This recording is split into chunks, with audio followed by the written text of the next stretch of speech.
have been well trained. No. You don't have to carry a sword to be powerful. I won't fail you. Oh, do not. I'm not afraid. There is no try.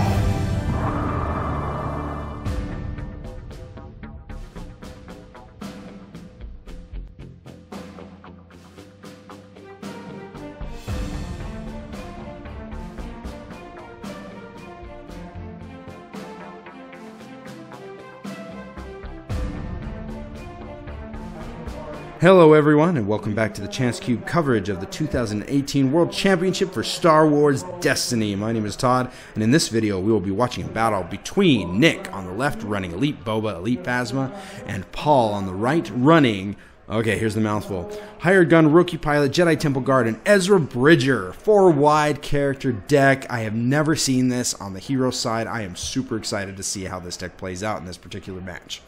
I'm also really excited. Okay, so let's see. Ooh, it looks like the 4-wide character deck is running a vehicle deck. He's running the Imperial Fighter Factory. Oh my goodness, the name has just escaped me. But we're not playing there. We are playing in the Emperor's Throne Room on the second Death Star, allowing the Boba Phasma player to turn their dice to specials and resolve them immediately just by claiming. Jedi Temple Guard, guarding away one of Phasma's dice right away. Boba Phasma only having 4 dice to start with, but I guess they both have 4 dice to start with. We'll see if anybody's able to get out any upgrades. Oh, no upgrades on the Boba Phasma side, and Boba rolling the double blanks. Oh, we get the easy pickings, removing the double blanks. Wow, this game is moving super quick. Boba Phasma player, definitely an already fast deck, dealing a ton of damage as quickly as possible. Paul's side, the 4-wide vehicle deck, 4-wide hero vehicle deck, definitely not something that he's trying to go super fast, but obviously he's played this deck multiple times before and is looking to capitalize on any bad rolls that Nick happens to be a victim of. So here we go. 4-wide the 4-wide vehicle deck is going to be a deck that is going to play slow. It's going to be methodical. It's going to try to overwhelm Nick with dice.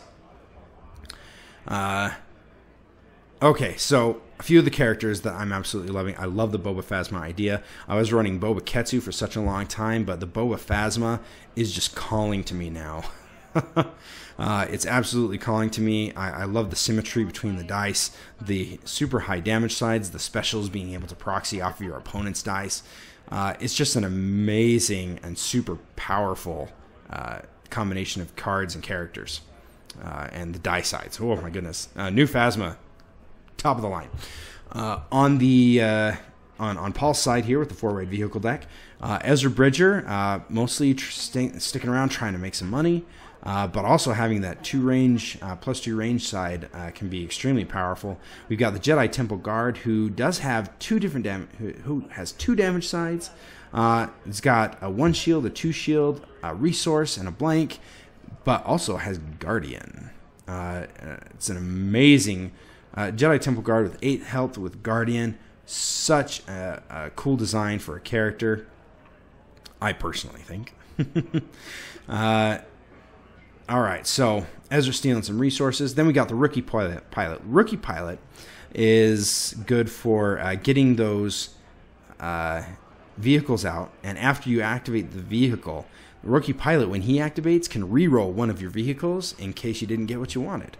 Also, Rookie Pilot does have 2 +2 damage sides, so he can get some pretty good stuff. He does roll an additional resource. Instead of taking the resource, Paul actually cautions to get 3 shields on Ezra. We have 6 shields on the 4-wide vehicle deck right now. That is amazing. That is a huge amount of shields. I hope he has enough tokens. I mean, theoretically, he could shield up all those guys so far that he could end up having, what is that? Is that 12 shields on all of his characters? Woo! Gets the Y-Wing out, rolls the Y-Wing, gets a 2 range damage side, decides not to reroll, just decides to take it. That Y-Wing is going to be super powerful if he can start claiming the battlefield. Oh my goodness. Oh my goodness. That could be a good reason to do that.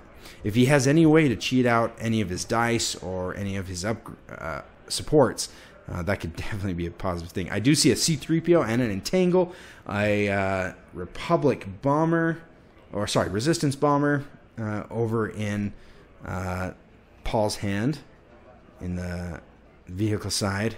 Over on the ePhasma side, just trying to get some quick glances, not quite seeing it. Sorry for that. But Boba's definitely going to be doing some sweet stuff this round. He's got some money, so he can get out some pretty good resources. If we can see Captain Phasma's blaster, quick draw with an X8 sniper on Captain Phasma. Powerful card, powerful abilities, powerful dice. Woo! And nothing but damage.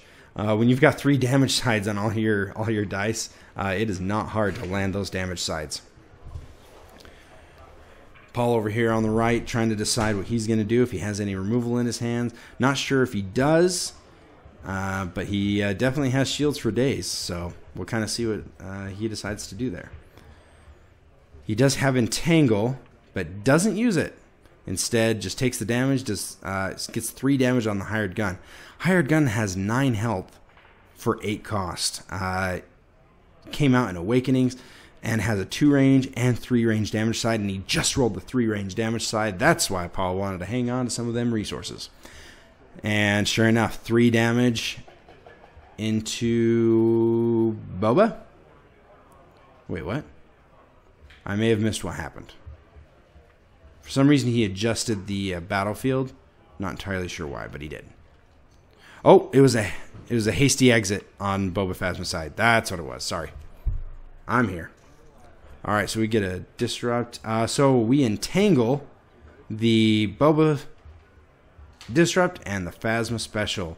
Phasma special able to deal quite a bit of damage. So we had very little removal as far as cards go being played, but to very powerful effect. Still has 6 shields out on the field. 3 on Ezra, 2 on the Temple Guard. Temple Guard actually being able to Guardian, but I think Paul here was probably counting on his removal to do that. Might be trying to hang on to that Temple Guard for just a little bit longer, knowing that he could remove some of that damage. Alrighty. So, looks like we are seeing a Friends in Low Places. Into the garbage chute and 2 C-3POs. Into the garbage chute being the other one. So, getting rid of into the garbage chute. Kind of a pain. Let's see. I'm really excited to see what this vehicle deck does. It looks like he may have a rally aid in play as well that we can't quite see on the board. Play a random card from your hand, decreasing its cost by 1 or by 2 if it's a vehicle. Is able to get that C-3PO out without having to pay a single penny for it. Thank you, Rally Aid. Thumbs up all around. C-3PO being able to basically guarantee a Y-Wing special every single time. That's going to be 4 damage around that ePhasma is going to take straight to the face. However, ePhasma obviously having some removal. And then on top of that, I don't know if ePhasma runs very much, if any, healing. Not a lot of healing on the yellow and red villain side. It's mostly on the blue side, and that's usually just Force Illusion and Ancient Lightsaber. Ooh.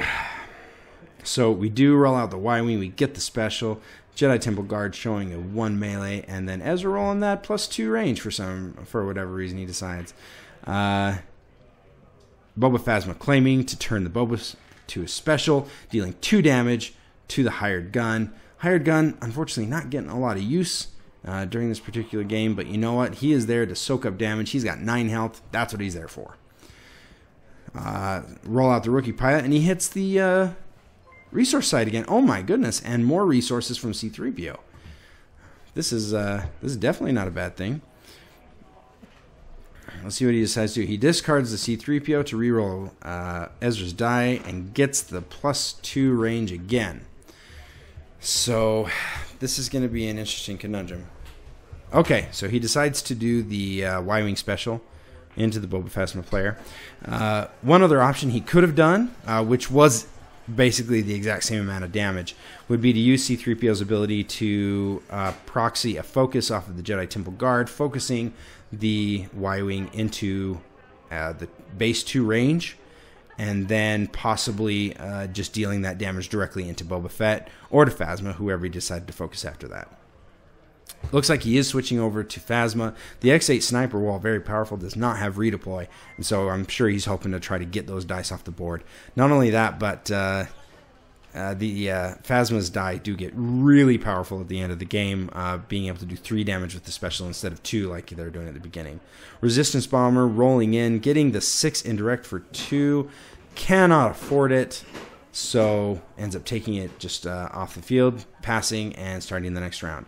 So while the hired gun does have 6 damage on him, he still has 3 damage left. He is, while he is close to being knocked out, really only the X8 Sniper has enough damage on it base-wise to knock him out of the game in one hit. But at the same time, I'm sorry, I think I messed up the players at one point. Nick's on the right, Paul's on the left. I keep switching that up a little bit. I apologize. So Nick on the right running the 4-wide character, Paul on the left running Boba Phasma. I will get it right, guys. Don't worry about it. Paul rolling in the Boba Fett and hitting some resources and modified damage. Hidden Blaster was able to remove shield off of the rookie pilot. Not switching targets, I believe. Just removing shields wherever they are. Jedi Temple Guard actually absorbing the modified damage side. Very curious. Very interesting. Obviously, there are plenty of range damage sides, so hitting that range damage eventually was not going to be a problem for the Boba Phasma player, I don't think. So here we go. We get the got a Phasma special, a 2 range, and a disrupt on the X8 Sniper. But X8 Sniper can be focused by spending a resource into its +2 damage side. Very powerful. We play pin down on the vehicle side. Spot a vehicle to remove a die. Removes the Phasma special, interestingly enough. Yeah, that's not bad. Not bad at all. Okay. So what I see from a lot of vehicle decks is their goal is to survive long enough to get the vehicles out. Your opponent has no other actions, no other resource to be able to do anything, and so they just claim the battlefield, and then you just roll out and you kind of do play solitaire. In some ways, I made a joke in a previous video about Sabine being one of those decks where you play your game and your opponent watches as you play and wreck them, and there's nothing they can do. And in this case, it's very similar in regards to the fact that your goal is just to survive. You don't even care necessarily which character survives. You just want one of your characters to stay alive. If one of your characters is alive, then every one of your vehicles is in play and available to smash your opponent. So Boba Phasma sitting on a 21 health start. I have not yet counted up how much health is over on the vehicle hero side. So we've got 7 on Ezra, 8 on the Jedi Temple Guard, another 7 on the rookie pilot, and a 9 on the hired gun. I think that's a 31 health. I'll just do the math one more time. 7 and 8 is 15, and then 7 and 9 is 16. That's 31 health. Wow. That is a ton of health, especially when you're going up against a deck that only has 21. And you've got an extra character worth of health there. And then on top of that, just all the vehicle dice that you can just overwhelm your opponent with. I'll be curious to know and find out if Nick has and eventually plays Flanking Maneuver. Flanking Maneuver dealing damage to one of your opponent's characters equal to the number of support dice in your pool. So right now it would do a damage of 3 and cost 2. Oh, we get a R2-D2 out there. The new R2-D2 is so good from the starter set. Having no blank sides, a couple of specials that are, in a lot of ways, a lesser version of Yoda and A-list specials. Being able to draw a card and then turn one of your dice to any side. Still, it's a special focus. I really should put it in more decks, especially those Yoda decks and the vehicle decks especially. I'm not exactly sure why I haven't put it in. So, we get the Y-Wing rolling out and hitting the 2 range side. Now, to be honest, when you have Ezra who's got a +2 and the rookie pilot who has a +2, I'm not entirely sure you actually try to change that until you've rolled those characters out, re-rolled as much as you want. Then you use C-3PO's ability to turn to the special if you didn't get those +2, or if you did get like the base damage on Ezra's die or one of the other, on any other die you may have. However, I think right now only the Y-Wing and Ezra have base damage, range damage sides. So, all right, we get a doubt on the Y-Wing. What does he get? He gets the special. Oh, hurts so bad sometimes.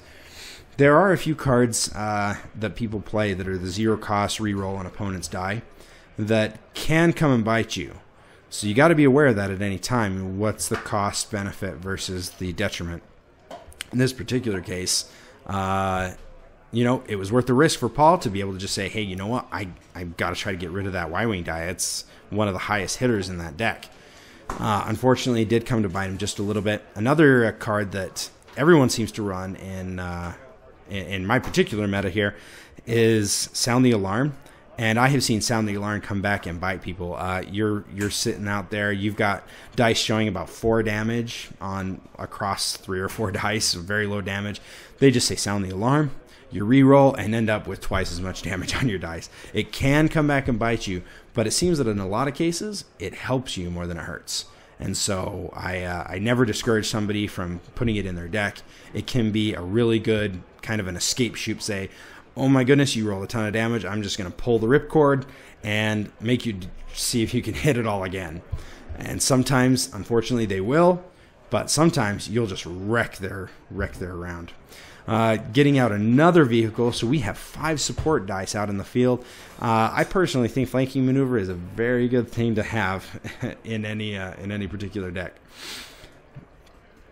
So, all right. So, what are we going on here? Is he able to get out? I think he may have a second rally aid there, and that was the last card in his hand. So he rolls out the airspeeder, hits more range damage. So we've while we have a lot of dice in the field, we are only showing 3 damage.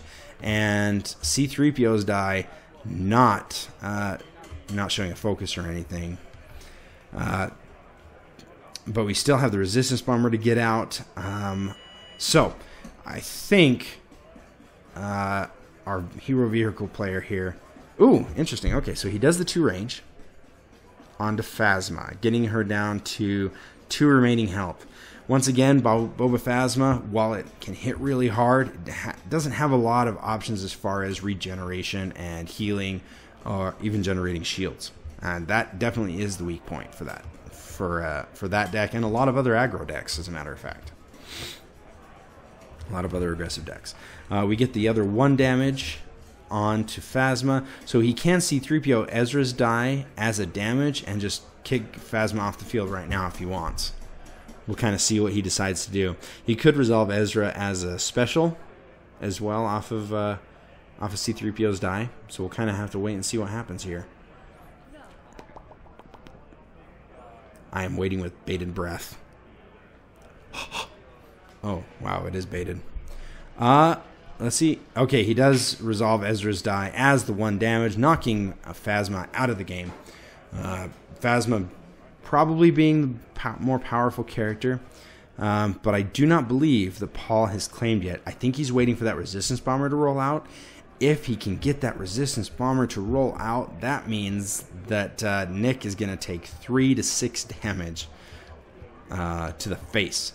So now, Nick may actually be considering not even rolling out the resistance bomber this round. Yep, so Paul, I believe, passed. And Nick double passed, which resets the round. So Paul maintains control of the battlefield, but he had that die out there for Boba and was not able to resolve it, getting all the damage that he wants. Nick now sitting on, what, 1, 2, 3, 4, 5, 6 supports. So that card that I keep mentioning, Flanking Maneuver, 6 damage to a character. Now the only problem is how long it takes to get those cards out, which is why I always am trying to tech in a particular card known as Deploy Squadron.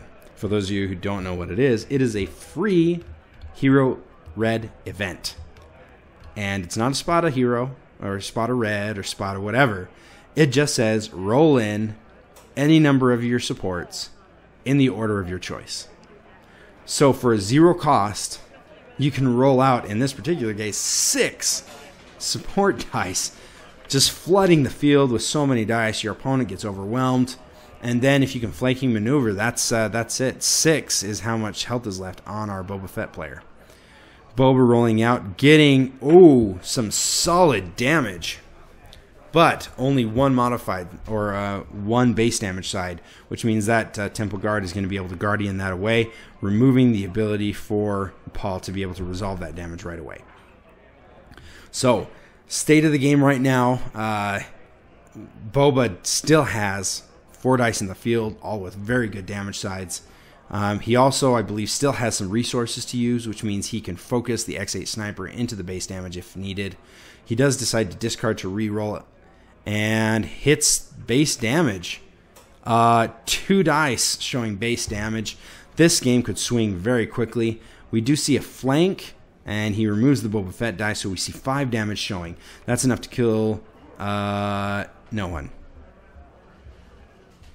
Rookie Pilot has a shield, putting him at 6 needed to be able to take him out. So what Paul would need to do is focus the X8 Sniper into the 3 to be able to knock out a character if he wanted to this round. Yep, so he just does the 5, wants to save the resources. I'm not entirely sure. I'm seeing them underneath his discard pile there. I just don't know if he's actually, if those are in play or if that's just his supply. Okay, here we go. This is the nuts, guys. I cannot see Nick's resources, but I believe he still has 2 resources.